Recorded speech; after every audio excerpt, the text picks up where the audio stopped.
बंधुओं राधे राधे। कहते हैं अंत भला तो सब भला।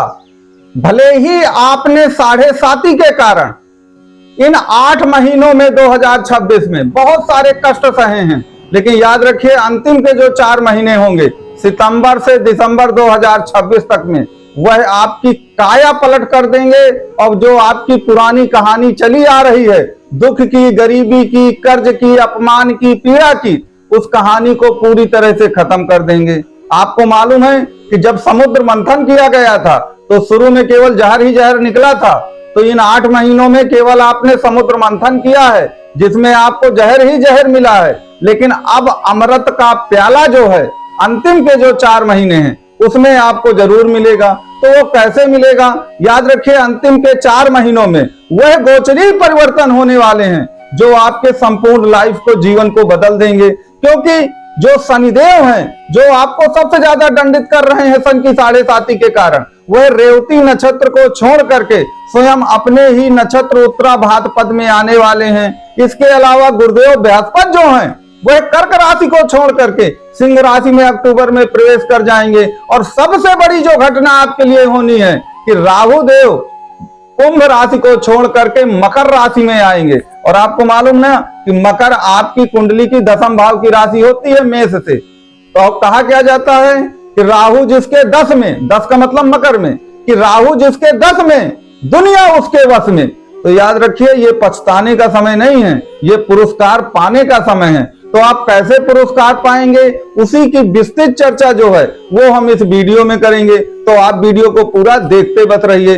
बंधुओं आपको मालूम है कि पिछले 8 महीनों में 7.5 ने मेष राशि के जातकों को बिल्कुल निचोड़ के रख दिया है, किसी लायक नहीं छोड़ा है। वो कर्जे में फंस गए हैं, व्यापार चल नहीं रहा है, मुकदमे पे मुकदमे होते चले जा रहे हैं, शरीर टूटते ही चला जा रहा है, वैवाहिक संबंध बिल्कुल विच्छेद की कगार पे हैं, डाइवोर्स पे चला गया है सब मामला, ढेर सारी दिक्कतें हैं। लेकिन आपको मालूम है कि आपकी कुंडली के सबसे योगकारी ग्रह कौन से हैं? वह हैं गुरुदेव बृहस्पति। तो अब आप कहेंगे कि महाराज वो अगर अक्टूबर के महीने में हमारा साथ छोड़ रहे हैं, कर्क राशि उनकी उच्च राशि है, उसको छोड़कर वो सिंह में चले जाएंगे, तो ये कहां हमारे लिए अच्छा होगा? भाई अभी तो वो उच्च में है तो वो ज्यादा बेटर है। लेकिन याद रखिए सिंह राशि आपकी कुंडली की 5th भाव की राशि होती है। और सिंह जो होता है ना वो जंगल में अकेला ही काफी है, उसे भीड़ की कोई आवश्यकता नहीं है। तो जब वह सिंह राशि में जाएंगे तो 5th भाव में जाएंगे, और 5th भाव सफलता का होता है, ध्यान दीजिएगा। और जीवन में कलयुग में सफलता सबसे पहले जरूरी है। तो जैसे ही वो सिंह राशि में प्रवेश करते हैं अक्टूबर लास्ट में, याद रखिएगा गुरुदेव बृहस्पति आपके लिए चमत्कार करेंगे। अब प्रश्न वही आता है कि लोग कहेंगे कि सबके लिए चमत्कार हो जाएगा। तो यहां पर एक बात स्पष्ट कर लीजिएगा कि गोचर का जो प्रभाव होता है आपके लिए वो 20 से 25% ही होता है। मूल प्रभाव सबसे बड़ा आपकी जन्म कुंडली का होगा।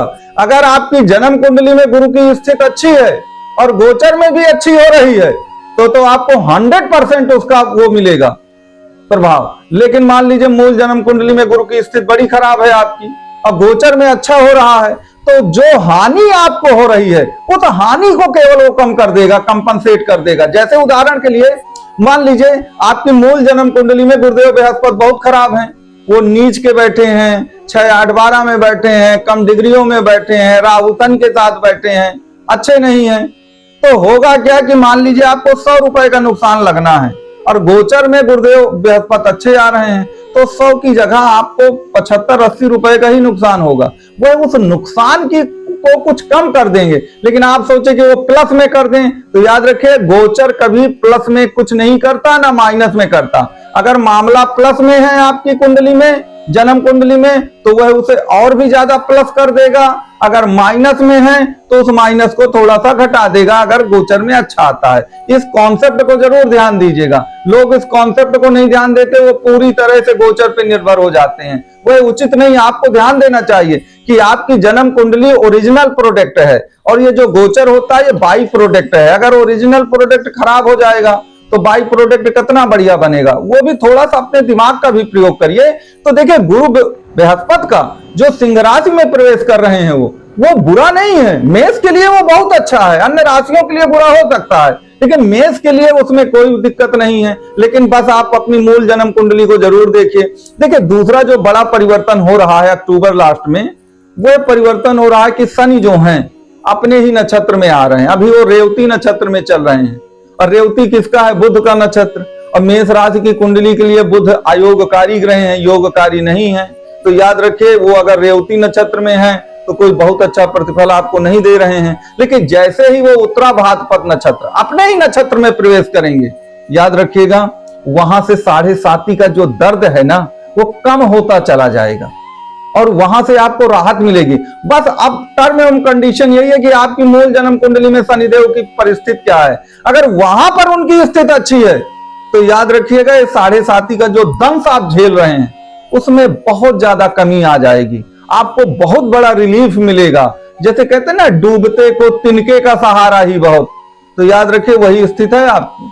आप डूब रहे हैं लेकिन वो तिनके का सहारा बनेंगे आपके लिए शनिदेव, तो निश्चित तौर पर उनका उत्तरा भाद्रपद नक्षत्र में जाना निश्चित तौर पर आपके लिए लाभकारी होगा। लेकिन सबसे बड़ा और महापरिवर्तन जो आपके लिए आएगा वह दिसंबर 2026 में आएगा, जब राहु देव कुंभ राशि को छोड़ करके मकर राशि में प्रवेश करेंगे।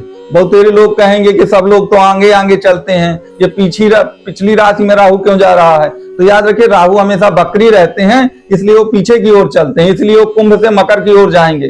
तो जैसे ही वो मकर राशि में प्रवेश करेंगे, याद रखिएगा वहीं से आपके दिन जो हैं और भी बेहतर से बेहतर होंगे। क्यों होंगे? क्योंकि जो मकर राशि है वह आपकी कुंडली की 10वें भाव की राशि है, और 10वां भाव कर्म है, सफलता है, व्यापार है, सरकार है। तो याद रखिए राहु जो है इन्हीं चीजों का प्रतिनिधित्व भी करता है। राहु सरकार का भी प्रतिनिधित्व करता है, राहु व्यापार का भी प्रतिनिधित्व करता है। और जैसा हमने आपको बताया कि राहु जिसके 10 में दुनिया उसके वश में, तो वो 10वीं राशि में ही जा रहे हैं आपके मकर में। बस आपको करना क्या है कि राहु के गुणों को अपनाना है, आपको राहु के विपरीत नहीं चलना है। अब आप कहेंगे कि राहु के गुण क्या होते हैं, तो देखिए 1-2 बातों की चर्चा तो हम यहीं पर किए देते हैं। राहु जो है बहुत ही सीक्रेट प्लैनेट होता है, तो अपनी प्लानिंग को, अपनी हर बात को सीक्रेट रखने की कोशिश करिए। दुनिया में ढिंढोरा पीटने की क्या आवश्यकता है? आप बताइए मत किसी को। तो राहु के गुणों को अगर अपनाएंगे, अब मूल जन्म कुंडली में राहु जिस स्थिति में है उससे कनेक्ट करेंगे आप अपने गोचर को, तो याद रखिएगा आपके लिए ये 7.5 ना कुछ नहीं कर पाएगी। और आपने जो ये दंश झेला है 2026 के इन 8 महीनों में, जनवरी से लेकर अगस्त तक, याद रखिएगा वह पूरी पीड़ा आपकी समाप्त होंगी। तो आपको ये पूरा वीडियो कॉन्सेप्ट कैसा लगा वो आप जरूर कमेंट बॉक्स में और हमारे व्हाट्सएप नंबर पे बताइएगा। और गोचर से संबंधित जो भी राहु का परिवर्तन हो रहा है, गुरु का या शनि का, आप इससे संबंधित कोई भी प्रश्न करना चाहें तो आपको नंबर भी दिया गया है, कमेंट बॉक्स भी है, या कुंडली के विषय में कुछ भी आप जानना चाहते हैं ज्योतिष के विषय में, तो उसके लिए आप संपर्क कर सकते हैं। जय महाकाल, जय शनिदेव, राधे राधे।